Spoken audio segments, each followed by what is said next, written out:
देखिए, लिमिट का क्वेश्चन और कंटिन्यूटी का क्वेश्चन प्रोसीजर वाइज तो सेम ही जाता है, केवल एक ही चीज चेक करने को बचती है।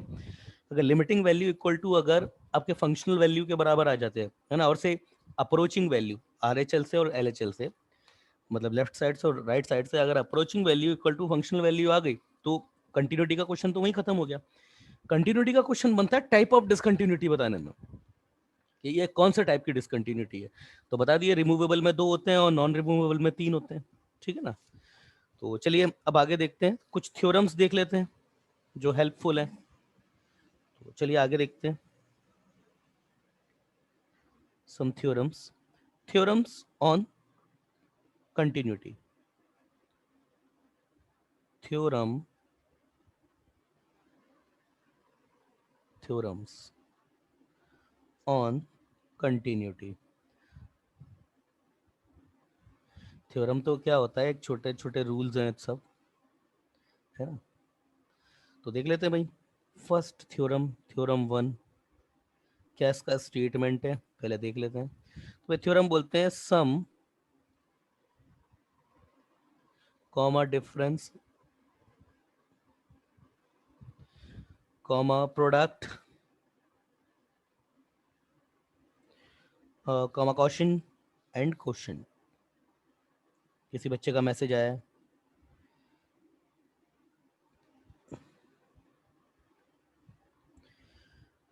Quotient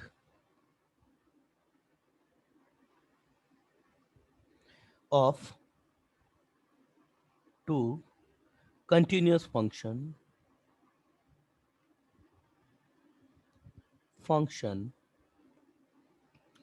is always continuous.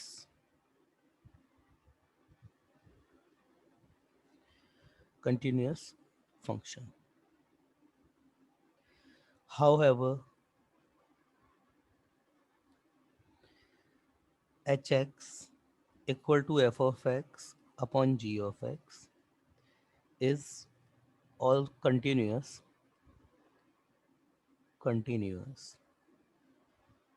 if gx is not equal to gx is not equal to 0 at is continuous at x equal to a.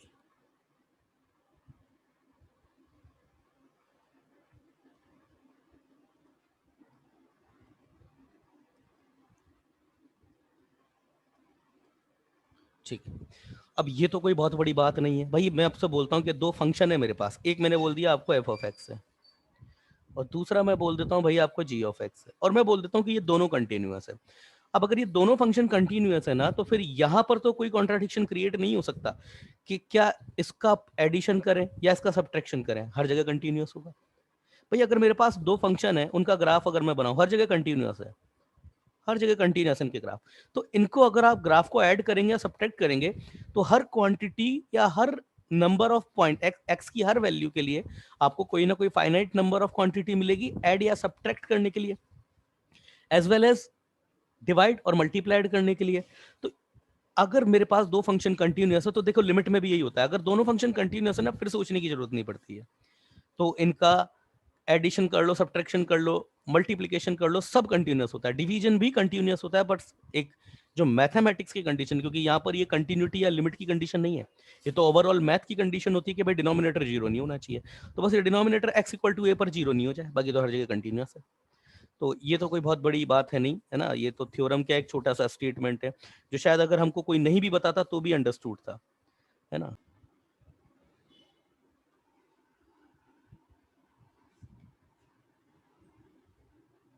अच्छा ठीक है,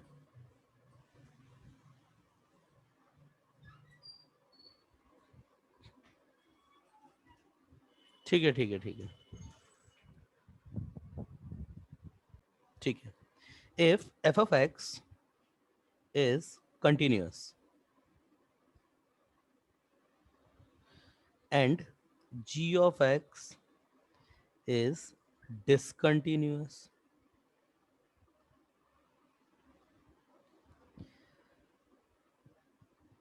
then f of x plus या माइनस जी ऑफ एक्स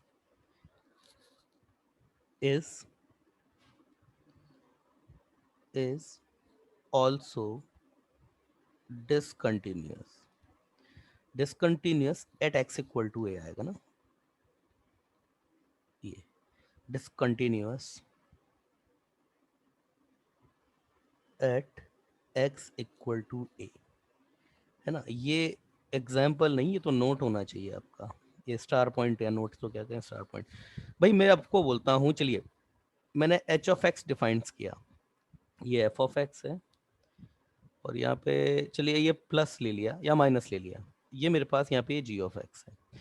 मैं बोलता हूँ कि f of x मेरा x equal to a पर कंटिन्यूअस है। मेरी बात सुनना ध्यान से, लिमिट का रूल ही लगता है यहाँ पे। एफ एक्स मेरा x इक्वल टू a पे कंटिन्यूअस है, और जी एक्स मेरा x इक्वल टू a पे डिसकंटिन्यूअस है। अब डिसकंटिन्यूअस कैसे, वो कुछ भी हो सकता है, लिमिट एग्जिस्ट करके भी डिसकंटिन्यूअस हो सकता है, और बिना लिमिट एग्जिस्ट किए भी डिसकंटिन्यूअस हो सकता है। तो भाई कुछ भी हो सकता है यहाँ पे। तो आप मुझे बताइए कि ये कंटिन्यूअस है और ये डिसकंटिन्यूअस है, तो क्या ये फंक्शन आपका डिसकंटिन्यूअस होगा क्या? मैं बात कर रहा हूँ केवल एडिशन या सब्ट्रैक्शन की, क्योंकि लिमिट जब हमने पढ़ा था तो लिमिट में तो था भाई कि अगर ये कंटिन्यूअस है और ये डिसकंटिन्यूअस है, तो इनकी जब आप लिमिटिंग वैल्यू निकालेंगे तो वो डिसकंटिन्यूअस होगी। कैसे होगी? बहुत सिंपल सा लॉजिक है, देख लीजिए। अब मैं limit x tending to a निकालता हूँ, और जैसे x टेंडिंग टू a निकालूंगा h ऑफ x, वो लिमिट जो है as it is right side पे अप्लाई हो जाएगी। Limit x tending to a f of x plus minus g of x। अगर f ऑफ x कंटिन्यूअस है तो कंटिन्यूअस होने का मतलब तो क्या है कि limit x tending to a f of x equal to f of a होना चाहिए। और दूसरा, अगर g ऑफ x कंटिन्यूअस नहीं है तो इसका मतलब तो फिर ये है ना कि ये नॉट इक्वल टू जी होना चाहिए। यही तो होता है कंटिन्यूटी थ्योरम। अब इसको अंदर लेकर के आइए, तो limit x tending to a h of x equal to limit x tending to a f of x plus minus limit x tending to a g of x। अब यहाँ क्या होगा भाई, यहाँ पर तो मैं h of f of a लिख सकता हूँ, यहाँ पर तो मैं f ऑफ a लिख सकता हूँ, मगर यहाँ पे मैं g ऑफ a नहीं लिख सकता, ठीक है ना। तो इसका मतलब क्या हुआ कि ये लिमिट h टेंडिंग टू है, ये मेरे पास बराबर, भाई मेरे पास एच ए कितना होगा, अगर मैं एच ए की बात करूंगा तो एच ए तो मेरे पास ये होगा ना, f of a plus minus g of a. अब यहाँ पर अगर मैं एच ऑफ ए अगर मेरे को निकाल, अगर ये लिमिट ये आया है मेरे पास x tending to a h of x, तो एफ ऑफ ए तो आ गया इधर से। अगर यहाँ से जी ऑफ ए भी आ जाता तो फिर मैं इसको एच ऑफ ए रख देता। अब क्योंकि ये चीज इक्वल टू जी ऑफ ए नहीं है, तो फिर ये पूरी चीज इक्वल टू एच ए भी नहीं है, तो इसका मतलब क्या है, ये डिसकंटिन्यूअस हो गया। यही तो है कंडीशन के, इक्वल नहीं आ रहा है। Limiting value x equal to a पर फंक्शन वैल्यू के बराबर नहीं आई। अब यहाँ से मेरे पास क्या है, limit x tending to limit, यहाँ से मेरे पास कंडीशन क्या आई है अभी फिलहाल, limit x tending to a h of x is not equal to h of a आ गया। So f of x plus minus g of x is also discontinuous। Discontinuous होगा ये, ठीक है। क्लियर है भाई, क्लियर है? बहुत छोटा सा स्टेटमेंट था, क्लियर है आपको? हाँ सर। क्या नाम है, भक्ति, पार्थ, क्लियर है आपको? हाँ सर। ठीक है, चलिए आगे देखते हैं। Let's see what the next move is. अच्छा मेरे को एक बात बताओ, अभी एडिशन में तो अपन ने देख लिया, एडिशन में तो देख लिया, अब अगला अगर मैं स्टेटमेंट इसी को देता हूं, थ्योरम 1 में ही चल रहा है अभी, if f of x is continuous. ध्यान देना भाई, यहां पर अब थोड़ी सी गुगली आने वाली है। F x is continuous and g of x is discontinuous. कहां पे? देखो कंटिन्यूटी और डिसकंटिन्यूटी ना किसी ना किसी पॉइंट की ही बात करते हैं। अगर मैं बोलता हूँ ना the given function is discontinuous, तो फिर वहां मुझे ये कहने की जरूरत नहीं है कि किस पॉइंट पर वो वहां पर मुझे ये नहीं बताने की जरूरत है कि एक इंटरवल में या फिर एक किसी ना किसी एक पॉइंट पर। यहां पर अगर हम कभी कोई कंटिन्यूटी चेक करेंगे ना, तो किसी ना किसी एक पॉइंट पर डिसकंटिन्यूटी चेक होती है। हालांकि फंक्शन पूरे के पूरे इंटरवल में भी डिसकंटिन्यूअस होता है, बट उस केस में फिर वो इंटरवल जो होता है ना, उसकी डोमेन में नहीं होता है ना। देखो क्या है ना कि आपका ये जो डिसकंटिन्यूटी जो फिनोमेना है ना, वो किसी ना किसी पॉइंट पर अप्लाई होता है। अगर मैं जैसे ये बोलता हूँ ना ये फंक्शन है ये, तो यहां पर मैं ये बोल सकता हूँ कि the function is discontinuous at x equal to a. मगर अगर ये कुछ ग्राफ ऐसा आ गया ना, ये एक्स इक्वल टू ए पर ये ग्राफ है और फिर यहाँ से बी से स्टार्ट हो गया, तो अब मैं ये नहीं कहूंगा कि ए से लेकर के बी तक फंक्शन डिसकंटिन्यूअस है। क्यों नहीं कहूंगा? ए से लेकर के बी इसकी डोमेन में ही नहीं है, और जब जब आपकी डोमेन ही नहीं है वहां पर, तो फिर फंक्शन कंटिन्यूअस कैसे हो जाएगा? मैं ये थोड़ी ना बोल सकता हूँ दैट द रूट एक्स, ये जो रूट एक्स है, y is equal to root of x, मैं ये थोड़ी ना बोल सकता हूँ कि माइनस इनफाइनाइट से जीरो से पहले तक जो है वो डिसकंटिन्यूअस होता है। नहीं बोल सकता, वो डोमेन में ही नहीं है उसकी। तो डिसकंटिन्यूटी जो डिफाइंड होती है वो हमेशा पॉइंट पर डिफाइंड होती है ना, कि the given function is discontinuous in so interval. ये कोई बात होती नहीं है, ये सेंसलेस बात है। If F x is discontinuous and gx is discontinuous at x equal to a, then f of x dot g of x, then f of x and g of x discontinuous at x equal to a। अब यहां पे क्या आना चाहिए? Will necessary B discontinuous और may not be discontinuous. मतलब कोई भी पक्का नहीं है, हो भी सकता है और नहीं भी हो सकता है। क्या आना चाहिए? लिमिट में भी यही स्टेटमेंट था। मैंने आपको सारी बात बताई कि लिमिट की जो जो प्रॉपर्टी है ना, सब कंटिन्यूटी में एज इट इज लग जाती है। क्योंकि कंटिन्यूटी जब हम पढ़ते हैं तो हम एक्चुअली लिमिट लगाने के बाद कंटिन्यूटी पढ़ते हैं, तो हम लिमिट भी पढ़ते हैं। पहले लिमिट डिफाइंड होती है, बाद में कंटिन्यूटी डिफाइंड होती है। कंटिन्यूटी तो केवल एक पॉइंट चेक करना होता है बस सिर्फ। तो आप मुझे बताइए, लिमिट अगर आपने अच्छे से पढ़ी है तो फिर आपको पता होगा ये रूल क्या है। क्या रूल था ये? क्या F of x dot g of x, इसके बारे में पक्का है कि ये नेसेसरी है, ये विल आल्सो बी डिसकंटिन्यूअस, या फिर यहां पर आना चाहिए मे और मे नॉट बी डिसकंटिन्यूअस? क्या आना चाहिए पार्थ? क्या आना चाहिए यहाँ पे? किसी बच्चे का मैसेज आया, उदय यस सर। अरे यस सर क्या मेरे भाई, तुम यस सर क्या लिख के भेज रहे हो? कोई आगे भी तो लिख के, मतलब क्या पक्का है? आप ये कहना चाह रहे हो मतलब विल ऑल्सो बी ये, या फिर ये आएगा मे और मे नॉट बी? क्या आना चाहिए? जवाब दीजिए भाई, क्या आएगा यहाँ पे?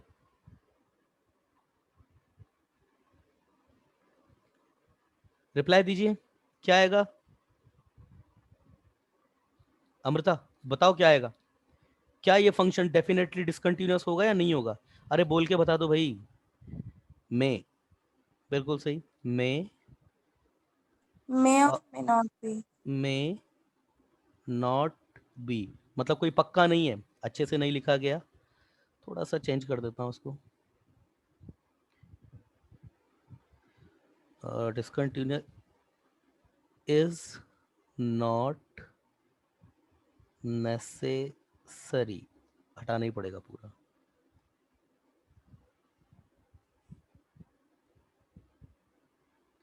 जी एक्स में और मे नॉट बी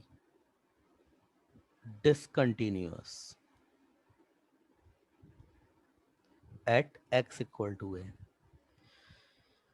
हाँ भाई, इनका प्रोडक्ट जो है वो डिसकंटिन्यूअस हो भी सकता है, नहीं हो सकता। एग्जांपल देख लेते हैं भाई। ये सब हमेशा इस तरह क्वेश्चन में एग्जांपल जो होता है वो लगता है, और एक ही तरीके का एग्जांपल आता है हमेशा। जैसे सपोज एफ ऑफ एक्स जो है आपका, मैं मानता हूँ ये हो गया, एंड जी ऑफ एक्स आपका क्या है? जी ऑफ एक्स आपका मान के चलिए कुछ ये है, साइन 1/x फॉर। ये कब है डेफिनेशन? जब एक्स आपका जीरो हो ही ना।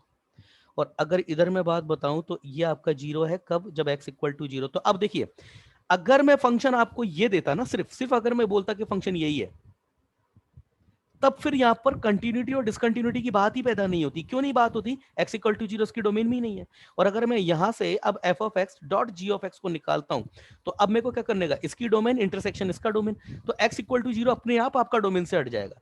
अब जब कोई पॉइंट आपका डोमेन में ही नहीं है, तो वहां पर उसकी डिसकंटिन्यूटी चेक करना ये बेवकूफी वाली बात है।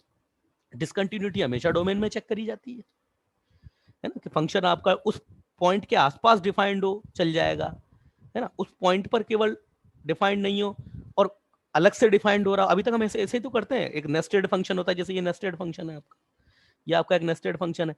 यहाँ पर जब x 0 नहीं है तो ये है डेफिनेशन, और 0 है तब आपका क्या है, x इक्वल टू 0 बोल दिया है उसने। तो अगर फंक्शन की डेफिनेशन ये अलग से नेस्टेड नहीं करता ना ये, तो फिर तो डिसकंटिन्यूटी चेक करना फिर तो कोई समझदारी वाली बात नहीं है। मगर अभी 0 इसकी डोमेन में है, क्योंकि x इक्वल टू 0 पर अलग से पॉइंट डिफाइंड है। मगर ये बात भी पक्की कि x इक्वल टू 0 पर फंक्शन आपका डिसकंटिन्यूअस है। क्यों? अगर 0 प्लस करेंगे तो इधर से एक फ्लक्चुएटिंग वैल्यू आएगी k will be lie with in -1 to 1, और अगर k आपका 0 प्लस करेंगे तो आपके पास 1 अपॉन इनफाइनाइट आएगा। ये भी एक तरफ से प्लस के आएगा, एक तरफ से माइनस के आएगा। तो k आपको क्योंकि पता नहीं, अगर दोनों तरफ से प्लस के भी आ जाता तो भी नहीं बता सकता। जैसे cos 1/x, ना तो इसकी 0 पर लिमिट लाई करती है, ना साइन 1/x इसकी भी लिमिट लाई नहीं करती। इसकी इसलिए नहीं करती क्योंकि k और माइनस के आ जाता है, इसकी इसलिए नहीं करती k क्योंकि फाइनाइट नंबर नहीं है ना।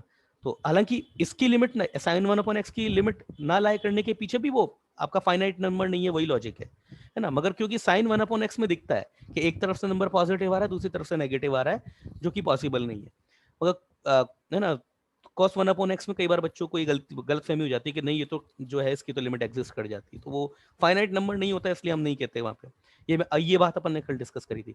अब मैं बात करता हूँ, ये लीजिए h ऑफ x ले लिया मैंने, ये हो गया f ऑफ x, है ना, ये हो गया g ऑफ x। यहाँ ध्यान देने वाली बात, 0 इसकी भी डोमेन में है, इसकी भी डोमेन में है, क्योंकि ये नेस्टेड इसने अलग से डिफाइन कर रखा है, ठीक है ना। तो ये देखिए आपके पास ये hx, अगर अब मैं इसकी लिमिट निकालूं, सबसे पहले तो लिमिट ही निकलेगी, limit x tending to 0 h of x, क्या जाएगा मेरे पास, limit x tending to 0 f of x dot g of x, ठीक है ना। अब यहां से आपके पास भी कोई नॉन जीरो नंबर आएगा, 0 प्लस पे कोई नॉन जीरो नंबर आएगा, k या जो भी, कुछ इस तरीके से करके लिमिट अलग अलग कर लेते हैं। तो limit x tending to 0 f of x dot limit x tending to 0 g of x। अब क्या होगा, दोनों से फाइनाइट नंबर आना चाहिए, तो लिख देते हैं limit x tending to 0 x। बहुत बचकाने तरीके से सॉल्व कर रहा हूँ, जबकि इस सवाल को अब जाकर के इतना डीपली सॉल्व करना बनता नहीं है। ये 1/x, ये आपके पास कोई नंबर हो जाएगा, ये तो 0 हो गया, और ये आपके पास कोई नंबर रह जाएगा फॉर एवरी k कहाँ लाई करता है, -1 से 1 के बीच में लाई करता है, तो ये लीजिए आ गया 0, है ना। अब लिमिटिंग वैल्यू तो 0 आ गई इसकी। अब अगर मैं h ऑफ 0 की बात करूं, फंक्शनल वैल्यू, तो वो f of 0 dot g of 0 होगा, और f ऑफ 0 क्या है, वो भी 0, और g ऑफ 0 तो 0 है ही सही, तो 0, तो ये तो आ गया ना, limit x tending to 0 h of x equal to h of a आ गया ना, मतलब h ऑफ 0 आ गया ना, तो ये तो कंटिन्यूअस हो गया आपका ना, hx is continuous at x equal to 0, 0 पे कंटिन्यूअस हो गया। f ऑफ x कंटिन्यूअस नहीं था, f ऑफ x कंटिन्यूअस था, g ऑफ x कंटिन्यूअस नहीं था, मगर आपका इनका दोनों का प्रोडक्ट मिलकर के एक कंटिन्यूअस फंक्शन जो है वो फॉर्म कर देता है, ठीक है ना। देखिए, अगर दोनों फंक्शन, देखो ये लिमिट में भी है ये रूल, ये लिमिट में भी है और ये यहाँ पर भी है। ये पेज नंबर 1 हो गया, ये page number 2, now we are just turning the page number 3। देखिए, ये दोनों रूल लिमिट का भी है, और ये इसीलिए यहाँ पर भी लग जाता है क्या, कि fx और ये gx, अगर ये भी कंटिन्यूअस है और ये भी कंटिन्यूअस है, तो इन दोनों का प्रोडक्ट कर दो, इनका मल्टीप्लीकेशन कर दो, या इनका डिवीजन कर दो, सब कंटिन्यूअस होगा। डिवीजन में एक मैथमेटिकल रूल लग जाता है कि डिनोमिनेटर 0 नहीं होना चाहिए, तो उसमें लिमिट या कंटिन्यूटी की कोई गलती नहीं है, वो तो मैथमेटिकल रूल है ना। कंटिन्यूटी ने तो इनको सर्टिफिकेट दे दिया क्लियर। सेम लिमिट में भी है, इसकी लिमिट एग्जिस्ट करती है, इसकी भी लिमिट एग्जिस्ट करती है, तो इनके बीच में फिर क्या भी ऑपरेशन डिफाइंड हो रहा हो, सब की लिमिट एग्जिस्ट करेगी, बट वही डिनोमिनेटर जो है वो 0 नहीं होना चाहिए अगर डिवीजन का केस लग रहा हो। इसके अलावा fx और gx अगर ये कंटिन्यूअस है और ये डिसकंटिन्यूअस है तो इनका प्लस या सब्ट्रैक्शन, ये तो खैर डिसकंटिन्यूअस होगा, बाकी आप इनके प्रोडक्ट और डिवीजन के बारे में कुछ नहीं बोल सकते, वो आपको चेक ही करना पड़ेगा। दूसरा, लिमिट में भी सेम यही था कि इसकी लिमिट एग्जिस्ट करती है और इसकी लिमिट एग्जिस्ट नहीं करती है, मतलब इसकी लिमिट एग्जिस्ट करती है और इसकी लिमिट डज नॉट एग्जिस्ट है, तो इनके प्लस और इनका ऐड करेंगे या सब्ट्रैक्शन करेंगे, उसकी तो लिमिट एग्जिस्ट नहीं करेगी, मगर इनका प्रोडक्ट या डिवीजन इसके बारे में कुछ नहीं बोल सकते आप। एक्चुअली ये रूल आपका लिमिट का ही है, लिमिट का है इसलिए कंटिन्यूटी का होता है, क्योंकि मैंने आपको पहले स्टेटमेंट दिया था लिमिट के सारे रूल कंटिन्यूटी में फिट हो जाते हैं। दूसरा, अब मेरे पास एफ ऑफ एक्स है और ये मेरे पास जी ऑफ एक्स है, ना तो ये कंटिन्यूअस है ना ये कंटिन्यूअस है, फिर तो कुछ भी नहीं बोल सकते आप। दोनों कंटिन्यूअस थे तो हर जगह कोई प्रॉब्लम नहीं है, डिवीजन में केवल मैथमेटिकल रूल चेक करना है डिनोमिनेटर जीरो ना हो जाए। ये कंटिन्यूअस है, ये कंटिन्यूअस है और ये डिसकंटिन्यूअस है, तो एडिशन सब्ट्रैक्शन तो डिसकंटिन्यूअस होगा। या फिर लिमिट की बात करें तो इसकी लिमिट एग्जिस्ट करती है, इसकी लिमिट एग्जिस्ट करती है, तो डिवीजन सॉरी एडिशन और सब्ट्रैक्शन इसकी तो लिमिट एग्जिस्ट नहीं करेगी। मगर इस केस में जब एक फंक्शन जो है आपका वो कंटिन्यूअस है और दूसरा डिसकंटिन्यूअस नहीं है, तो इसमें प्रोडक्ट और डिवीजन इसके ऊपर तलवार लटकती है, कुछ नहीं बोल सकते आप इसके ऊपर। मगर जब दोनों ही डिसकंटिन्यूअस है, ये भी डिसकंटिन्यूअस है और ये भी डिसकंटिन्यूअस है, तो ना तो एडिशन की कोई गारंटी है, ना मल्टीप्लिकेशन की कोई गारंटी है, ना सब्ट्रैक्शन की कोई गारंटी है, ना ही डिवीजन की कोई गारंटी है। भाई कुछ भी हो सकता है अब यहाँ पे, ठीक है। एक मिनट, अगर ये दोनों डिसकंटिन्यूअस है तो इसका तो प्लस और minus, I am sorry statement, हो एक स्टेटमेंट थोड़ा सा मैं गलत भूल गया, चलिए दोबारा मैं रिपीट कर देता हूँ, फ्लो में मैं थोड़ा सा एक बात गलत भूल गया, कोई नहीं, चलिए मैं दोबारा रिपीट कर देता हूँ। देखिए एफ ऑफ एक्स और ये जी ऑफ एक्स, ये प्लस माइनस मल्टीप्लीकेशन डिवीजन, ये भी कंटिन्यूअस है और ये भी कंटिन्यूअस है, ये सब कंटिन्यूअस होंगे, डिवीजन में केवल डिनोमिनेटर जीरो नहीं होना चाहिए, है ना। जब ये भी कंटिन्यूअस है और दोनों कंटिन्यूअस है तब। इसके अलावा अब बात करें, इनमें से कोई एक कंटिन्यूअस है, जैसे मान के चलिए ये कंटिन्यूअस हो जाए और ये डिसकंटिन्यूअस, ये डिसकंटिन्यूअस है, तो ये जो एडिशन और सब्ट्रैक्शन है ये तो आपका जो है वो डिसकंटिन्यूअस ही होगा, मगर इनका मल्टीप्लिकेशन और डिवीजन इसके बारे में आप कुछ नहीं बोल सकते, इनका मल्टीप्लिकेशन और डिवीजन इसके बारे में आप कुछ नहीं बोल सकते, ठीक है। अगला, अब दोनों ही डिसकंटिन्यूअस है, दोनों ही डिसकंटिन्यूअस है eight x equal to a पर, दोनों डिसकंटिन्यूअस है ना। तो जब इसके दोनों आपके पास डिसकंटिन्यूअस हो जाएंगे, एक मिनट, तो इनका एडिशन और सब्ट्रैक्शन ये तो डिसकंटिन्यूअस ही होगा, मगर इनका प्रोडक्ट और डिवीजन इसके बारे में आप कुछ नहीं बोल सकते, ये कुछ रूल चलता है इसका, ठीक है ना। आगे जाकर के और अच्छे से क्लियर हो जाएगा, जस्ट मैंने तो अभी एक आउटलुक दिया, ये सब तो चीजें आएंगी भी सही अभी आगे। एक एग्जाम्पल और ले लेते हैं, चलिए, किसका, इसी का ही, एक फंक्शन कंटिन्यूअस और दूसरा आपका जो है वो डिसकंटिन्यूअस है, इसका एक एग्जाम्पल और ले लेते हैं। जैसे सपोज एफ ऑफ एक्स आपको गिवन है, ये एफ ऑफ एक्स ये है आपका cos pi into x minus one upon to, ये आपका कोई एक फंक्शन है ना, इज कंटिन्यूअस, ये तो हर जगह कंटिन्यूअस है, हर जगह कंटिन्यूअस है, ये तो continuous at x equal to one, ये एक्स इक्वल टू वन पे कंटिन्यूअस है, and g x G I F of x, भाई ये तो कहीं भी ये किसी भी इंटीजर पे कंटिन्यूअस है, is not continuous at x equal to one, ये आपका कंटिन्यूअस नहीं है x equal to one, then आपका एच ऑफ एक्स जो कि cos x minus one upon two into pi, ये मतलब ये वाला फंक्शन इंटू या फिर मल्टीप्लीकेशन में है ये into ji I f is continuous और not continuous at x equal to one, ये आपको आइडेंटिफाई करना है, तो चलिए चेक कर लेते हैं। हाँ दीदी, कंटिन्यूस होगा या नहीं होगा? Limit x tending to 0 h of x continuous होगा या नहीं होगा? पाई। करना पड़ेगा। अच्छा, देखिए इस पे भी तो लिमिट अप्लाई होगी रे। ये लिमिट x टेंडिंग टू 0, तो भाई अलग अलग कर देते हैं लिमिट को।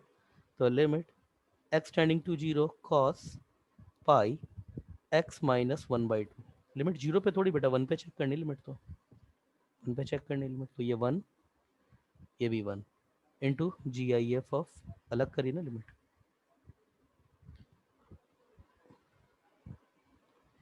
x टेंडिंग टू 1 और ये जी आई एफ पे, ये भी 1 होगा।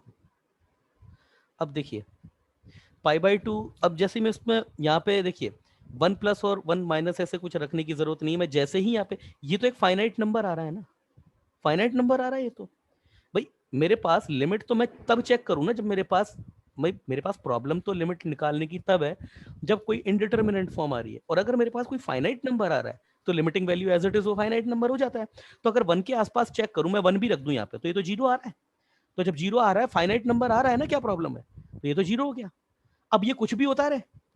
अब अगर मैं इसकी बात करूं, limit x tending to 1 GIF की बात करूं, तो इसके फिर दो हो जाते हैं। 1 प्लस पर तो ये 1 हो जाएगा, 1 माइनस पे 0 हो जाएगा। अरे मैं कहता हूं कुछ भी हो रहा है, कुछ भी हो रहा हो, 0 इंटू 1 हो जाए या 1 0 इंटू 0 हो जाए, फाइनली आना तो 0 ही है, आना तो 0 ही है ना। तो ये होता है, देखिए आपका इसका प्रोडक्ट है, उसकी लिमिट एग्जिस्ट कर गई आपकी, ये 0 हो गया। पर ये आपका कंटिन्यूस भी नहीं था, ये तो कंटिन्यूस था पर ये कंटिन्यूस नहीं था, मगर इसकी लिमिट जो है वो एग्जिस्ट कर गई, x इक्वल टू 1 पे 0 आ गई। और अगर हम इसकी फंक्शनल वैल्यू निकाल दें वो भी 0 आती है ना। h ऑफ 1 रख के देख लो आप, h ऑफ 1 अगर रखेंगे, h ऑफ x हमारे पास क्या है, ये है h ऑफ x, रख के देख लिए तो ये हो जाएगा मेरे पास cos 1 माइनस 1/2 इंटू पाई, और ये जी आई एफ ऑफ 1, तो ये तो आपका 1 ही हो जाएगा, और ये आपका cos π/2 डॉट 1, ये हो गया 0। तो आ गया ना मेरे पास limit x tending to 1 h of x equal to h of 1 आ गया। So hx is continuous at x equal to 1, x equal to 1 पे कंटिन्यूअस आ गया ये आपका। देखिए मेरा अभी तक का जो एक्सपीरियंस है ना, वो क्या बात बोलता है, देखो मैं बोलता हूँ मेरे पास f ऑफ x है, देखो ध्यान से सुनना, ये इंपॉर्टेंट चीज है, ये g ऑफ x है, ये कंटिन्यूअस है और ये कंटिन्यूअस नहीं है। तो ये कंटिन्यूअस अगर है तो कंटिन्यूटी रूल से ये कोई ना कोई फाइनाइट, अगर मैं बोल रहा हूँ x इक्वल टू ए पे ये कंटिन्यूअस है, तो मान के चलो x इक्वल टू ए पे ये तो f ऑफ ए दे देगा। इसके साथ समस्या है कि ये आपका k1 और k2, लिमिट की बात कर रहा हूं मैं, k1 और k2, मतलब a प्लस पे तो k1 दे दे और a माइनस पे k2 दे दे। तो आप खुद बताइए ऐसा क्या f ऑफ a हो जाए जो इससे भी मल्टीपल हो जाए और इससे भी मल्टीपल हो जाए, सेम नंबर क्रिएट कर दे। ऐसा क्या हो सकता है? अमूमन देखने से ऐसा ही लग रहा है कि एफ ऑफ ए आपका हमेशा 0 ही होगा। तो ज्यादातर केसेस में गिवन पॉइंट पर जो फंक्शन कंटिन्यूअस होता है ना, वो 0 ही वैल्यू देता है। क्योंकि देखिए अगर ये फंक्शन कंटिन्यूअस है तो एफ ऑफ ए डॉट के वन और एफ ऑफ ए डॉट के टू ये दोनों सेम होने चाहिए, तभी तो कंटिन्यूअस होगा ना। L H L equal to R H L तभी तो आएगा। अब L H L equal to R H L आ रहा है, दैट मीन इस वर्ड में करके देख देता हूं, f of a into K one ये equal to f of a into K two होना चाहिए। अब ये इधर आ जाए आपके पास में, तो ये एफ ऑफ ए ये के वन माइनस के टू ये इक्वल टू 0। अब यहां से दो मतलब है, या तो एफ ऑफ ए 0 हो जाए या फिर के वन इक्वल टू के टू हो जाए। अब इसके मतलब क्या है मैथमेटिकली, कि या तो एफ ऑफ ए, एफ की ए पर फंक्शनल वैल्यू है वो 0 हो जाए, अदरवाइज के वन इंटू के टू हो जाए, केवल इक्वल टू के वन इक्वल टू के टू हो जाए। के वन इक्वल टू के टू होने का मतलब तो ये हो गया कि जी एक्स की भी लिमिट एग्जिस्ट करती है, और वो ये बोल रहा है कि ये फंक्शन तो कंटिन्यूअस है और ये फंक्शन कंटिन्यूअस नहीं है। तो अगर ये कंटिन्यूअस नहीं है तो इसकी तो लिमिट एग्जिस्ट नहीं करती है ना, तो ये रिजल्ट तो पॉसिबल नहीं है। इसका मतलब एफ ऑफ ए आपका 0 ही पॉसिबल है हर केस में। ये बात समझ में आई? ये बात समझ में आई मेरी? कितनों को ये बात समझ में आई है? आ गई सर। ये बात कितनों को समझ में आई है? हाँ सर, समझ। अरे तुम्हें समझ में आ गई होगी दीदी, पर और भी तो बहुत लोग बैठे हैं। हाँ भाई भक्ति, समझ में आई ये बात? हाँ सर। पार्थ, एक एक बच्चे से मुझे जाकर के है ना, सबका कंसाइनमेंट लेना पड़ता है भाई। हाँ सर समझ आ गई। समझ में आ गई। उदय क्लियर है आपको? संस्कृति आपको क्लियर है? हाँ सर। संस्कृति आज बैठी है नहीं बैठी है? कल तो इसको पता भी नहीं था। हाँ आज बैठी है ना। क्लियर है बात? मैं दोबारा रिपीट करता हूँ क्योंकि ये अच्छा लॉजिक है ये। देखिए एफ ऑफ ए ये आपका कंटिन्यूअस है। कंटिन्यूअस है तो बेटा लिमिट भी एग्जिस्ट करती है। और कंटिन्यूअस का मतलब क्या है कि एफ ऑफ एक्स मतलब एफ ऑफ एक्स कंटिन्यूअस है। इसका मतलब क्या है? एक्स इक्वल टू ए पर limiting value equal to functional value होनी चाहिए। जी ऑफ एक्स ये कंटिन्यूअस नहीं है तो मतलब इसकी लिमिट भी एग्जिस्ट नहीं करती है। इसकी लिमिट भी एग्जिस्ट, हाँ देखो भाई उदय का मैसेज आया, सर रिपीट करो। देखो बेटा F of x, Uday F of x, मैं बोल रहा हूँ ये फंक्शन कंटिन्यूअस है। कंटिन्यूअस है तो फिर आप ये बात मानते हो कि इसकी लिमिट एग्जिस्ट करती है। मतलब आप खुद ये बात बोल रहे हो कि sir limit x tending to a f of x equal to f of a होना चाहिए। कंटिन्यूअस का मतलब तो यही होता है। जी ऑफ एक्स ये जो है वो कंटिन्यूअस नहीं है। मतलब limit x tending to a g of x is not equal to g of a. ये हो इसका मतलब इसकी एलएचएल जो है वो कुछ और आ रही होगी और आरएचएल जो है वो कुछ और आ रही होगी। यही तो मतलब होता है ना कंटिन्यूअस ना होने का, भाई यही मतलब होता है। या फिर जो है वो इनफाइनाइट कुछ इस तरीके का आ रहा होगा। तो मैं मान करके चलता हूँ इसकी एलएचएल जो है वो K1 आ रही है और इसकी आरएचएल जो है वो K2 आ रही है। मैं मान करके चल रहा हूँ। अब मैंने लिमिट निकाली x tending to a f of x dot g of x। ये कंटिन्यूअस है, ये कंटिन्यूअस नहीं है। तो अभी मैंने बोला कि इनका प्रोडक्ट जो है वो कंटिन्यूअस हो सकता है। देखिए ज्यादातर जिससे अगर हम कोई भी जनरल फंक्शन उठा करके देख लेते हैं ना, लाइक पॉलिनोमियल उठा लिया, कोई ट्रिग्नोमेट्रिकल, तो 99% चांसेस है कि भाई वो x इक्वल टू ए पर डिसकंटिन्यूअस ही होगा। मगर हम यूनिवर्सली इस बात को क्लेम नहीं कर सकते कि हमेशा ही डिसकंटिन्यूअस होगा। अब वो डिसकंटिन्यूअस क्यों नहीं होता है वो देख लेते हैं। अगर ये फंक्शन ये continuous x equal to a पर है और ये नहीं है, इनका प्रोडक्ट है वो कंटिन्यूअस हो रहा है। इसका मतलब तो फिर ये हो गया ना कि x इक्वल टू ए पे ये कंटिन्यूअस है तो मैं तो लिमिटिंग वैल्यू रख देता हूं तो वो तो फंक्शनल वैल्यू आ गई। और अगर मैं gx की बात करता हूं तो LHL अगर मैंने लिया तो वो K1 आ गया और RHL लिया तो वो K2 आ गया। अब ये पूरा फंक्शन आपका कंटिन्यूअस है जैसा कि ये रूल बोल रहा है, लिमिटिंग रूल। तो इसका मतलब क्या है ना कि अगर ये फंक्शन कंटिन्यूअस है तो इसकी LHL और RHL बराबर होनी चाहिए। तो LHL RHL इसका तो f ऑफ ए ही आ रहा है, इसकी K1 और K2 आ रही है। तो उसका मतलब f of a into K1 ये equal to f of a into K2 होना चाहिए। अब इसको सॉल्व करो। f ऑफ a आपका K1 माइनस K2 हो गया इक्वल टू 0। तो यहां से मेरे पास क्या आया, या तो f of a equal to 0 हो जाए या फिर K1 इक्वल टू K2 हो जाए। अब ये तो पॉसिबल नहीं है। क्यों पॉसिबल नहीं है? क्योंकि हम खुद बोल रहे हैं ना कि ये तो आपका फंक्शन कंटिन्यूअस नहीं है। अगर K1 इक्वल टू K2 हो गया तो इसकी तो LHL इक्वल टू RHL हो गई, मतलब फिर ये भी कंटिन्यूअस हो गया। हम तो बोल रहे हैं ये डिसकंटिन्यूअस, इसका मतलब ये रिजल्ट तो पॉसिबल नहीं है। इसका मतलब बचता केवल यही है। तो इसका मतलब क्या हो गया कि अगर एक फंक्शन कंटिन्यूअस है और दूसरा फंक्शन अगर डिसकंटिन्यूअस है x इक्वल टू a पर, तो इस बात के तकरीबन 100% चांसेस हैं कि जो फंक्शन कंटिन्यूअस हो रहा है ना, अगर वो 0 है तो दोनों मिलकर के उनका जो प्रोडक्ट होगा वो कंटिन्यूअस हो जाएगा। दोबारा दोबारा बोल रहा हूँ, एक फंक्शन कंटिन्यूअस है ये, और ये फंक्शन कंटिन्यूअस नहीं है, और इनका प्रोडक्ट जो है वो कंटिन्यूअस आ रहा है। तो इस बात के चांस 100% हो जाते हैं कि वो जो फंक्शन कंटिन्यूअस हो रहा है ना, वो जो उसकी फंक्शनल वैल्यू और लिमिटिंग वैल्यू 0 ही है। तभी हो सकता है ऐसा, अदरवाइज पॉसिबल नहीं है। उदय अब क्लियर हुआ आपको? हाँ सर क्लियर है। चलिए ठीक है, ये अच्छा रूल है, इसको थोड़ा याद रखिएगा कि मतलब एक फंक्शन और ये डॉट दूसरा फंक्शन, अगर ये कंटिन्यूअस है और ये डिसकंटिन्यूअस है तो अमूमन देखने पर और ज्यादातर फंक्शन में तो ऐसा ही होगा कि दोनों का प्रोडक्ट जो है वो डिसकंटिन्यूअस ही होगा। और अगर कंटिन्यूअस हो रहा है तो इसका मतलब है कि जो फंक्शन आपका कंटिन्यूअस हो रहा है ना एफ ऑफ एक्स, वो आपका एक्स इक्वल टू ए पे 0 ही हो रहा है ना। अमूमन अमूमन ऐसा ही होगा आपका। चलिए आगे देख लेते हैं, आगे देख लेते हैं, कुछ एक आध और एग्जाम्पल देख लेते हैं। मैं लिख देता हूं इसको, नोट करके लिख देता हूं। इन generally when f of x is continuous and g of x is not continuous and their product f of x dot g of x is also continuous,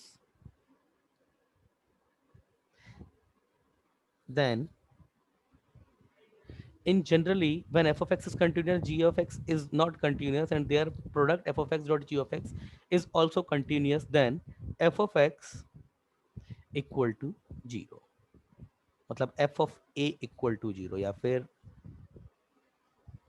limit x tending to a f of x equal to f of a, ये आपका 0 होता है ना। इन generally बात कर रहा हूं मैं, इन जनरली, अधिकतर तो जनरली ऐसा ही होता है आपका, क्योंकि जितने एग्जाम्पल्स अभी तक मैं देख करके आया हूं ना, कि एक फंक्शन कंटिन्यूअस है और दूसरा डिसकंटिन्यूअस है और उनका प्रोडक्ट जो है वो कंटिन्यूअस आ जाता है, तो अभी तक तो मैंने यही देखा है कि वो जो फंक्शन जो कंटिन्यूअस है ना, वो 0 हो जाता है वहां पे, और तभी पॉसिबल भी है ऐसा, है ना। चलिए आगे देख लेते हैं अगला। हाँ भाई, अगला है अब आपका नेक्स्ट रूल है, मतलब अगला रूल आएगा अब आपका, तो अगला रूल ऐसे मार्क कर देते हैं इसको। अभी तक हमने क्या देखा, दोनों फंक्शन कंटिन्यूअस थे, तो कुछ सोचना ही नहीं है, केवल डिवीजन में डिनोमिनेटर 0 ना हो जाए। फिर हमने क्या देखा, एक कंटिन्यूअस है दूसरा डिसकंटिन्यूअस है, तो इनका एडिशन सब्ट्रैक्शन तो खैर डिसकंटिन्यूअस ही होगा, मगर प्रोडक्ट और डिवीजन के बारे में कुछ नहीं कह सकते। प्रोडक्ट आपका कंटिन्यूअस हो गया, एक्चुअली डिवीजन के बारे में भी नहीं कुछ कह सकते। जैसे एफ एक्स कंटिन्यूअस था ना आपका, तो आप देखिए f of x upon g of x, ये भी कंटिन्यूअस हो जाएगा, बट मैथमेटिकल कंडीशन जो है वो जी ऑफ ए आपका 0 नहीं होना चाहिए, बस ये कंटिन्यूअस लग जाए, नहीं इसकी लिमिटिंग और अप्रोचिंग वैल्यू 0 नहीं होना चाहिए बस, है ना। बाकी ये 0 नहीं है तो फिर ऊपर से तो फिर वो 0 आएगा ही सही, तो ये कंटिन्यूअस हो जाएगा आपका। जैसे यही फंक्शन था आपका जो अभी अपन ने देखा था कॉस, पर वो 0 आ रहा था नीचे उस केस में, है ना, तो वो फंक्शन तो नहीं अप्लाई होगा, मगर हाँ फिर भी डिवीजन रूल में भी लग जाता है ये चीज, कि आपकी इसकी जो LHL RHL है कोई फाइनाइट नंबर आ रही है, सॉर्ट ऑफ K1 K2 कोई भी फाइनाइट नंबर आ रही है, और इसकी आपकी ये कंटिन्यूअस हो रहा है, वहां पे इसकी LHL equal to RHL equal to function value 0 आ रही है, तो ऑब्वियसली ये भी आपका जो है वो कंटिन्यूअस हो जाएगा। तो डिवीजन और प्रोडक्ट के बारे में हम कुछ नहीं कह सकते। अगला मेरे पास है next, if f of x and g of x both are discontinuous,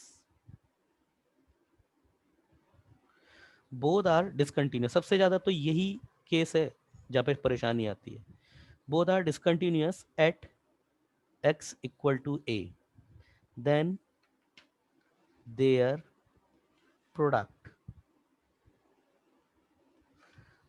product function phi x या फिर f of x, कुछ भी f of x dot g of x is not necessarily be discontinuous at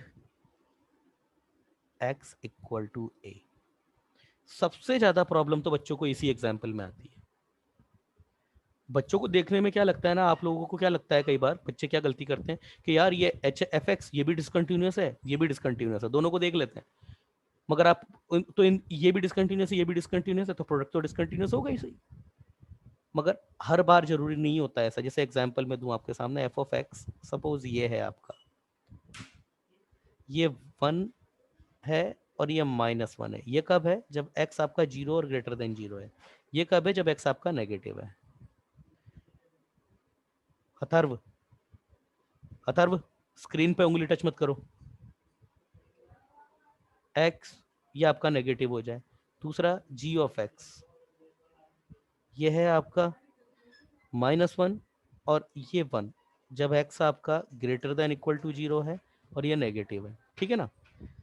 अब देखिए इसका अगर मैं graph बनाऊं एफ ऑफ एक्स का, इसका ये साफ साफ दिख रहा है कि ये डिसकंटिन्यूअस है, तो ग्राफ बनाते हैं इसका।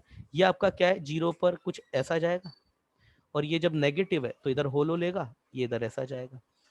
इसकी अगर बात करूं मैं, ये जस्ट इसका उल्टा है। क्या है इसका, कि जब x आपका पॉजिटिव है ग्रेटर देन इक्वल टू 0, तो ये माइनस में, मतलब ये नीचे हो डार्क सर्कल लेके ऐसे, और जब x आपका नेगेटिव है तब ये ऐसा ये आ रहा है। अब इनका प्रोडक्ट कर दो आप, इनका प्रोडक्ट कर दो तो ये देखिए phi x f of x dot g of x. अब आप देखिए जैसे ही f of x dot g of x करेंगे आप इनका, तो इनकी डेफिनेशन जो है वो क्या डेवलप होगी। देखिए जब एक्स आपका पॉजिटिव है ग्रेटर इक्वल टू जीरो, देखिए यहाँ से भी और यहाँ से भी, तो 1 इंटू -1 कितना आ गया, -1 आ गया। और जब एक्स आपका नेगेटिव है, देखिए इंटरवल सेम है, इंटरवल सेम होना चाहिए, यहाँ भी इंटरवल सेम था कोई दिक्कत नहीं है, यहाँ भी इंटरवल सेम है कोई दिक्कत नहीं, कर दो मल्टीप्लीकेशन तो ये भी -1। तो फाई ऑफ एक्स तो आपका एक कांस्टेंट फंक्शन आ गया -1, कांस्टेंट फंक्शन आ गया। इसका तो ग्राफ आपका फॉरएवर हमेशा कंटिन्यूअस है, कुछ भी बनाइए, ये लीजिए इसका ग्राफ, तो ये आ गया x इक्वल टू -1, ये आ गया 0, -1, ये आपका ओरिजिन है 0, 0। The equation of this line y equal to -1। Clear है भाई, समझ में आई बात। ये भी डिसकंटिन्यूअस है, आपके सामने ग्राफ अवेलेबल है, देखिए ये भी डिसकंटिन्यूअस है 0 पर, और ये भी 0 पर डिसकंटिन्यूअस है। मगर इसकी बात करें इनके प्रोडक्ट की, हर जगह कंटिन्यूअस हो गया, ये देखिए हर जगह कंटिन्यूअस है, ये तो सिंपल सी एक लाइन ही आ गया। क्लियर है बात, क्लियर है आपको? यस हाँ पार्थ क्लियर है आपको? संस्कृति, सानिका, हाँ सर। है ना, क्लियर है? चलिए बहुत बच्चे बैठे हैं इसमें, अब आज क्या है, कुछ नए बच्चे आए ना तो मेरे को नाम भी नजर नहीं आ रहा। अरे भाई पार्थ क्लियर है ना तुमको? पार्थ हाँ सर। क्लियर है? हाँ सर।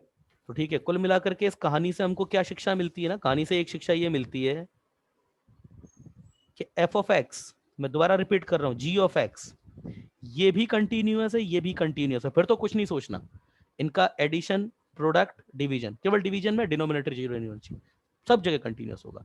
मगर ये कंटिन्यूअस है और ये कंटिन्यूअस नहीं है, तो ये तो कभी कंटिन्यूअस नहीं हो सकता, एडिशन सब्ट्रैक्शन कंटिन्यूअस नहीं हो सकता, प्रोडक्ट के बारे में कुछ नहीं कह सकते, डिवीजन के बारे में कुछ नहीं कह सकते। और F of x plus minus, अच्छा, और जी ऑफ एक्स, या फिर यहीं पे ही देख लेते हैं इसको भी। अब अगला केस है कि ये भी कंटिन्यूअस नहीं है, ये भी कंटिन्यूअस नहीं है, तो प्रोडक्ट और डिवीजन के बारे में भी कुछ नहीं कह सकते। एडिशन और सब्ट्रैक्शन, एडिशन और सब्ट्रैक्शन, वैसे एक बात मैं आपको केस बताऊं इसका, ले लेता हूं, मैंने रिकॉर्ड पे नहीं लिया। देखिए जब एफ ऑफ एक्स आपका कंटिन्यूअस है और g of x, sorry, f of x और जी ऑफ एक्स आपका दोनों डिसकंटिन्यूअस है, तो सच तो ये है कि हम इसके एडिशन और सब्ट्रैक्शन के बारे में भी कुछ नहीं कह सकते। जैसे मैंने ये केस लिया आपके सामने, एफ ऑफ एक्स आपका देखिए इस तरीके से 0 पे आ रहा है, और इधर से ये 0 की तरफ से, ये 0 के इधर, ये इस तरीके से 0 से आ रहा है, 0 पे होलो लेकर के इधर इस तरीके से मूव हो रहा है।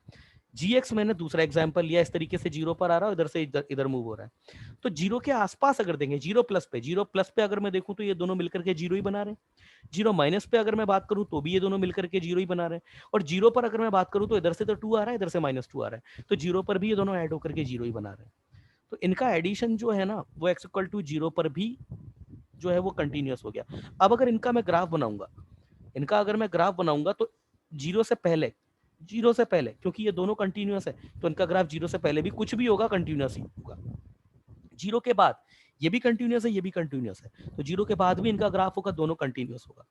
0 के इर्द गिर्द ये भी 0 पे आ रहा है और ये भी 0 पे आ रहा है, तो ये दोनों मिलकर के 0 पे ही आएंगे, और 0 पर भी इधर से 2 है, इधर से -2 है, तो इनकी फंक्शनल वैल्यू भी 0 हो रही है, तो इसका मतलब ये कंटिन्यूअस ही होगा ये ग्राफ आपका।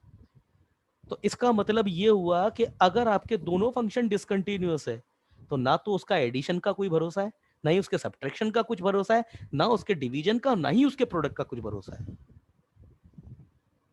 समझ में आया ना कि जितना confidential in f x g x दोनों अगर कंटिन्यूअस है तो जितना ज्यादा इनके सारे ऑपरेशन जो है वो तकरीबन कॉन्फिडेंशियल है कि हाँ सब कुछ इनका कंटिन्यूअस ही होगा। मगर अगर दोनों डिसकंटिन्यूअस है तो फिर कुछ भी कॉन्फिडेंशियल नहीं है इनका, सब कुछ भी हो सकता है, फिर यहाँ पे कंटिन्यूअस भी हो सकता है, डिसकंटिन्यूअस भी, एडिशन सब्ट्रैक्शन डिवीजन प्रोडक्ट कुछ भी, डिसकंटिन्यूअस भी हो सकता है, कंटिन्यूअस भी हो सकता है ना। तो मैंने वो चीज लिखवा भी दी है, if f of x and g of x both discontinuous, और अगर ये डिसकंटिन्यूअस का रूल है तो ये चीज लिमिट पे भी अप्लाई हो रही है as it is, both discontinuous, then their addition, subtraction,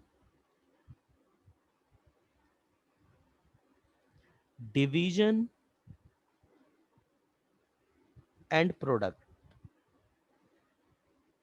may or may not be continuous.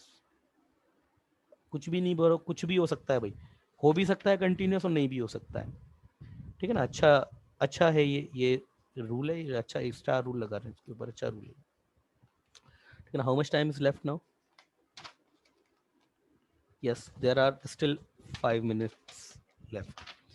तो जब 5 मिनट है तो अगला एक और देख लेते हैं। अब इंटरमीडिएट वैल्यू थ्योरम आएगी, ये इंपॉर्टेंट है भाई। फ्रेश पेज खोलता हूं इसके लिए मैं। क्या है मेरे पास? Intermediate value theorem, theorem 2। अभी तक थ्योरम 1 चल रही थी, अब थ्योरम 2 चलेगी। थ्योरम 1 में जो सारे स्टेटमेंट थे वो कवर थे, थ्योरम 2 ये इंपॉर्टेंट थ्योरम है भाई। और इसका नाम होता है आईवीटी, बोलते हैं इसको, इंटरमीडिएट वैल्यू थ्योरम, मतलब आईएमवीटी। हमारे पास जो 3 थ्योरम है सबसे ज्यादा इंपॉर्टेंट है, IMVT, LMVT, Lagrange mean value theorem, Rolle's theorem, IMVT. ये आपके बोर्ड में नहीं बताई जाती है।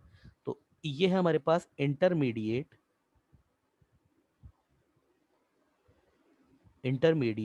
Value theorem. तो स्टेटमेंट तो इसका थोड़ा बड़ा है ना। पहले मैं स्टेटमेंट लिख देता हूं। If f is continuous,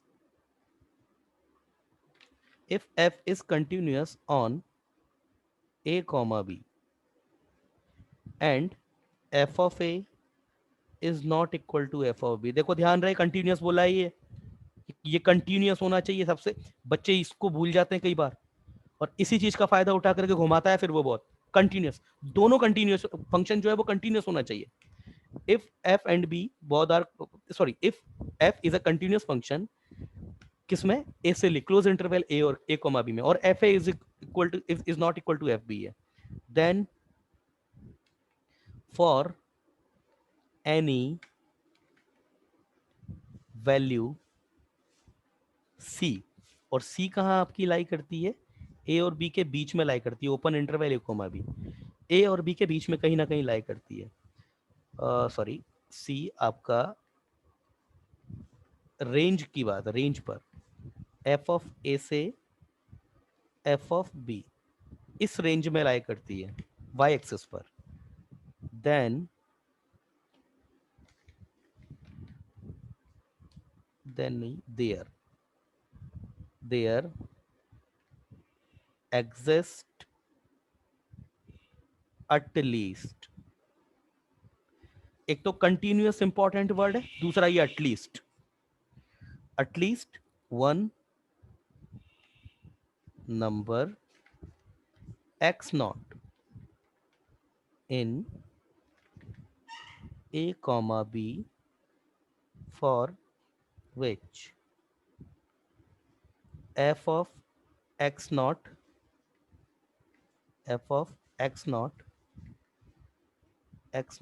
equal to c. अब ये स्टेटमेंट देखने में आपको थोड़ा ऐसा लगेगा, मगर कुछ भी नहीं है इस थ्योरम में, कुछ नहीं है। देखिए अब मैं इसको ग्राफिकली बताता हूँ अब आपको इसका स्टेटमेंट का मतलब क्या है, और वो ग्राफिकली एक ही बार में समझ में आ जाएगा आपको। कुछ नहीं है, देखिए इधर मैं कोई भी ग्राफ बना रहा हूं आपका। देखिए मैं ये बोल रहा है कि मेरे पास जो फंक्शन है वो a, ये हो गया मेरे पास b, a से लेकर के b में एक फंक्शन कंटिन्यूअस है। तो भाई ये जैसे जैसे बोलता जा रहा है ना, मैं तो वैसे वैसे ग्राफ बनाता जा रहा हूँ। f कंटिन्यूअस है close interval a comma b में, और f of a is not equal to f of b, मतलब इनके टर्मिनल पॉइंट सेम नहीं है। तो f ऑफ a मैं यहां ले लेता हूं, और चलो f ऑफ b मैं यहां ले लेता हूं, ठीक है ना। अब कुछ भी यही है, कैसे भी मूव हो सकता है, ये ऐसे जाकर के ऐसे कहीं मूव हो रहा है, हालांकि ऐसे तो खैर मूव नहीं हो सकता, ऐसे मूव नहीं हो सकता, फंक्शन की डेफिनेशन खराब हो जाएगी उससे। ये ऐसे नीचे आकर के ऐसे ऊपर जा सकता है, या फिर इस तरीके से कैसे भी जा सकता है, ये ऐसे जा सकता है, ऐसे नहीं जा सकता, दोबारा ऐसे घूम करके नहीं जा सकता, मतलब कैसे भी फंक्शन की अपनी डेफिनेशन को फिक्स रखते हुए कैसे भी जा सकता है। तो कोई भी एक स्ट्रीम में ले लेता हूं इसकी, एक कोई भी रैंडम स्ट्रीम कुछ भी ले लेता हूँ, ये बी पर, ये कुछ यहाँ पर है, तो एक कोई सा भी, जरूरी नहीं है इंक्रीजिंग ही हो, जैसे ये तो इंक्रीजिंग लिया, ये नीचे आकर के ऐसे ऊपर भी जा सकता था, कुछ भी। अब ये बोल रहा है कि इनके बीच में सी, इनके बीच में कहीं ना कहीं जरूर होगा, तो मैं सी बना देता हूँ, इसके बीच में कहीं भी सी बना देता हूँ, ये सी इनके बीच में जरूर होगा, ये आपके पास ये नंबर है, ये आपके पास यस 0, एफ ऑफ बी था, ये 0, एफ ऑफ ए, और ये एज वेल एज 0, ये बोल रहा है कि एफ ए से लेकर एफ बी रेंज के बीच में सी इसकी रेंज में एक पॉइंट ऐसा जरूर होगा जिसके लिए ए से लेकर के बी के बीच में कम से कम एक, ये ध्यान दीजिएगा, कम से कम एक, मैंने 2 बार बोला, एक तो ये कंटिन्यूअस इंपॉर्टेंट है, दूसरा ये एटलीस्ट कंटिन्यूअस होना चाहिए, और कम से कम एक तो होगा, ज्यादा से ज्यादा तो कितने भी हो सकते हैं। जैसे अगर मैं ज्यादा से, देखो ये सी के कॉरस्पॉन्ड में एक्स एक्सिस पर ए से लेके बी के बीच में कम से कम एक एक्स तो, एक नंबर तो एग्जिस्ट करेगा जिसके लिए f of x naught equal to c, ये आपका पास जो ग्राफ है ये y is equal to f of x का ही ग्राफ है, तो अगर मैं एक्स नॉट पे वैल्यू देखूंगा तो वो सी आ रही है, ये बोलना चाह रहा है भाई वो। अब आप कहेंगे कि यार इसमें कौन सी बड़ी बात है, ये तो होता ही है। मैंने फिर बोला फंक्शन कंटिन्यूअस होना चाहिए और एटलीस्ट वन। एटलीस्ट वन मैंने क्यों बोला भाई, एटलीस्ट वन बोलने के पीछे तो लॉजिक ये था कि क्या 2 हो सकती है क्या, बिल्कुल दो, क्या 50,000 कितनी भी हो सकती हैं। ये देखो, ये और ये, अब कितनी हो गई, एक ये आ गया इधर, एक इधर ये आ गई वैल्यू, और एक इधर ये आ गई, कितनी भी हो सकती है मगर कम से कम एक तो जरूर होगी, कम से कम एक तो जरूर होगी। और मैक्सिमम तो का तो फिर कुछ लिमिट नहीं है, मैक्सिमम तो कितनी भी हो सकती है, ठीक है। तो ये है आपकी इंटरमीडिएट वैल्यू थ्योरम। अब इसके ऊपर आईआईटी में बड़े अच्छे क्वेश्चन क्रिएट करता है वो, बहुत अच्छे क्वेश्चन बनते हैं। तो अब इसके आगे का जो है भाई, I think yes the time is over.